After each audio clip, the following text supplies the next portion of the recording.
Diawali dengan scan seorang pria parubaya yang sedang terus-menerus menggali tanah di tengah padang salju. Ternyata pria tersebut membuat tulisan SOS atau sinyal bantuan darurat yang sangat besar di permukaan salju. Terlihat juga sebuah bangkai pesawat yang jatuh. Kemungkinan pria tersebut adalah seorang korban dari pesawat jatuh, dan beruntungnya dia selamat seorang diri di padang Arktik. Di badan pesawat tertulis Ayers Polar Cargo, atau pesawat mengangkut barang yang kemungkinan mengalami kecelakaan dan jatuh di padang salju Arktik. Pria tersebut sepertinya telah beberapa bulan terdampar dan mencoba bertahan hidup dengan peralatan seadanya, sembari menunggu bantuan datang. Dia bertahan hidup dengan cara memancing ikan pada permukaan es yang telah dilubangi secara berkala, kemudian menyimpan ikan hasil tangkapannya untuk persediaan makanan. Sayangnya, walaupun persediaan ikan yang dimiliki cukup banyak, sepertinya dia kehabisan gas atau perapian untuk memasak, sehingga dia harus memakan ikan secara mentah. Nah, melihat seperti ini, kita dapat merasakan bahwa pria tersebut sangatlah kesepian dan ingin segera pulang berkumpul kembali bersama keluarganya. Usaha pria ini untuk mendapatkan bantuan tidak hanya sampai pada membuat sinyal SOS, namun dia juga mencoba mengirimkan sinyal transmisi menggunakan generator yang terus dia putar.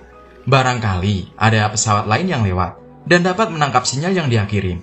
Kegiatan tersebut sudah menjadi rutinitasnya, dan dapat kita lihat bahwa sesekali dia juga melihat keadaan sekitar yang hanya berisi lautan es salju, tanpa ada tanda-tanda kehidupan lainnya.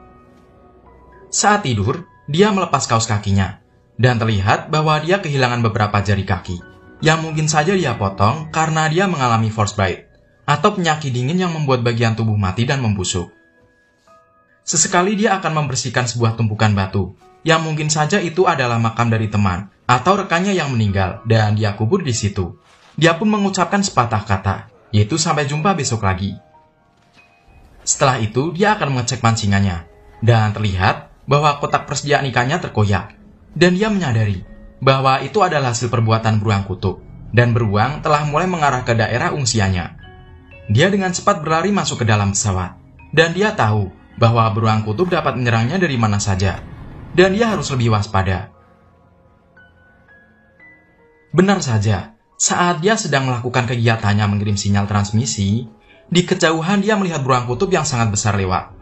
Kemudian, di saat terakhir dia memutar generator untuk mengirim transmisi, dia mendapatkan sinyal, yang menandakan bahwa kemungkinan besar ada pesawat lewat. Namun sayangnya, saat itu sedang terjadi badai. Dan benar saja, dia melihat terdapat helikopter yang lewat. Dia langsung menyalakan flare yang tersisa untuk memanggil helikopter, sehingga helikopter itu melihatnya dan menghampirinya.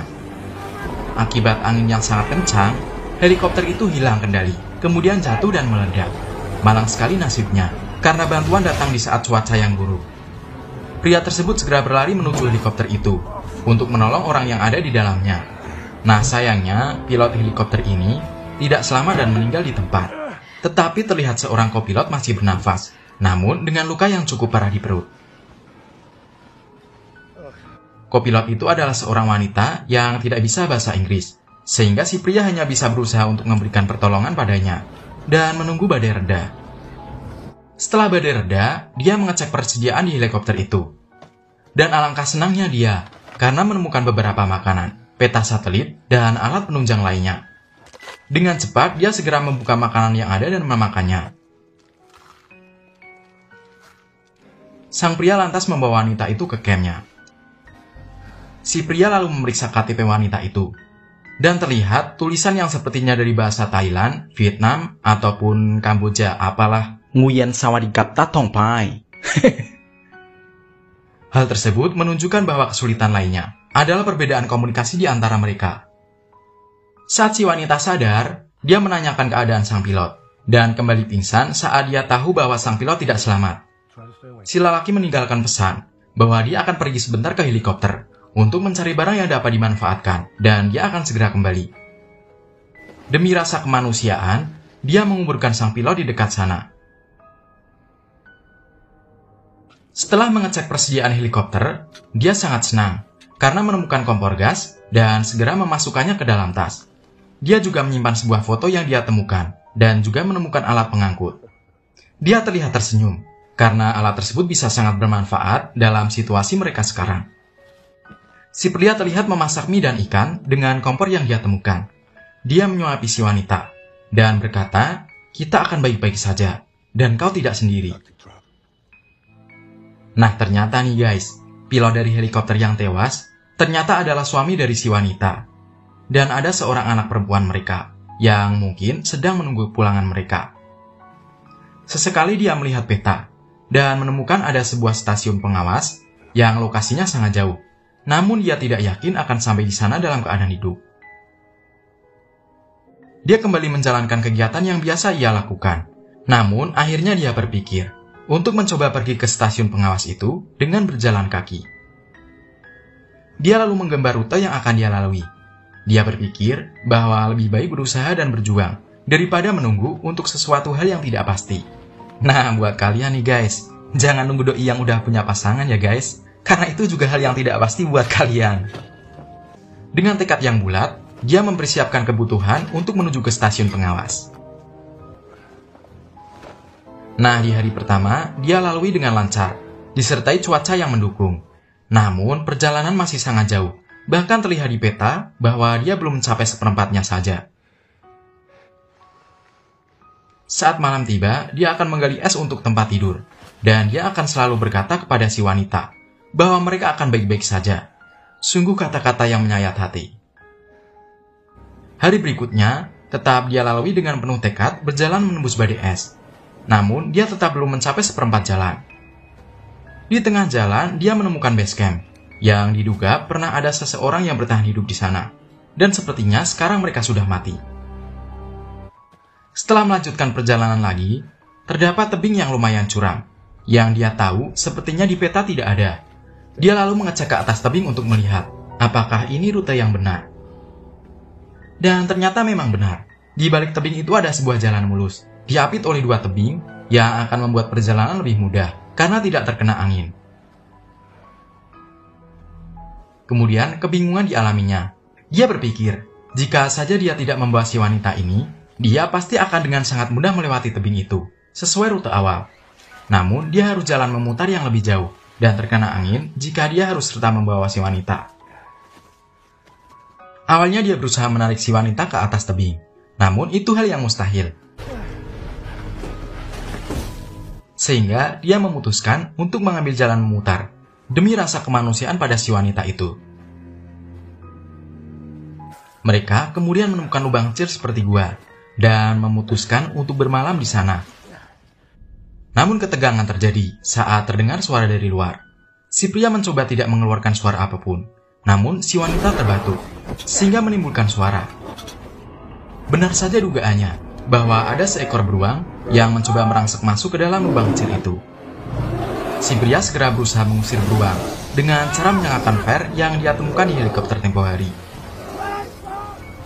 Untung saja beruang itu segera pergi, dan saat itu si pria menangis lega. Karena dia berpikir, dia akan mati menjadi santapan beruang. Keesokan harinya, mereka melanjutkan perjalanan yang sangat sulit di tengah badai, karena memang jalur yang mereka tempuh adalah daerah terbuka. Di tengah keputusasaan dikarenakan sulitnya perjalanan, dan terlihat jari tangannya yang hitam, tanda dia terkena frostbite, ia tetap melanjutkan perjalanan. Kondisi si wanita terlihat memburuk, dan persediaan makanan yang menipis karena pergantian jalur yang mereka tempuh. Wanita ini mengalami infeksi di perutnya, dan si pria memutuskan untuk meninggalkan foto yang dia simpan dengan si wanita, karena dia berpikir wanita itu tidak akan bertahan. Ia merasa sangat berdosa, karena wanita itu mengalami kondisi seperti sekarang akibat akan menolongnya dulu.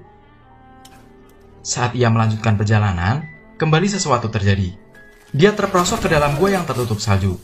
Dan saat itu dia sadar bahwa kakinya terjepit bebatuan. Malang banget ya guys nasibnya.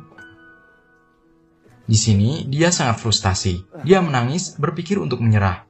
Namun akhirnya dia berusaha untuk menarik paksa kakinya, yang membuat kakinya sobek dan hampir patah. Dia berusaha keluar dari gua dan memutuskan jalan memutar. Dia lalu menemukan bahwa si wanita masih hidup dan mulai sadar.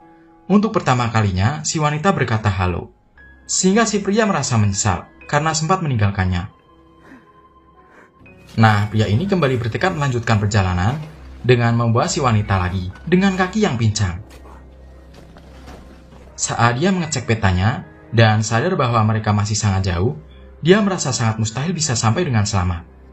Dia masih tetap berusaha dengan cara membuang barang-barang bawaan mereka untuk mengurangi beban karena terdapat tanjakan. Dia mengecek ke atas dan betapa senangnya dia melihat ada helikopter yang mendarat di depan sana.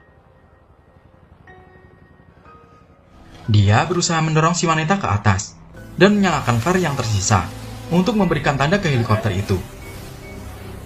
Namun sayangnya, si pria dengan putus asa membuka jaketnya dan membakarnya menggunakan flare yang tersisa dan melambaikannya pada helikopter.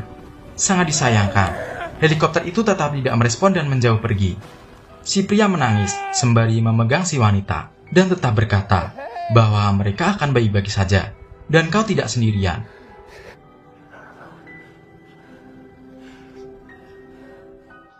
Hingga akhirnya mereka berdua pingsan sambil berpegangan tangan. Namun tidak lama setelah itu terdengar suara, dan terlihat di belakang mereka ada helikopter yang datang. Kemudian film pun berakhir. Nah, sayang sekali ya guys, film ini berakhir sampai di situ, dan tidak diperlihatkan apakah mereka berdua benar-benar selamat dan dapat kembali ke rumah mereka masing-masing. Nah, menurut Mimin sih, film ini bagus banget. Walaupun gak banyak dialog, tapi tetap ngena banget buat Mimin. Film ini juga mengajarkan kita banyak hal arti kehidupan. Nah, gimana menurut kalian? Apakah kalian suka film ini? Coba deh kalian berikan rating berapa 1-10 untuk film ini. Oke, makasih udah nemenin Mimin ceritain film ini sampai habis. Dan have a nice day semuanya.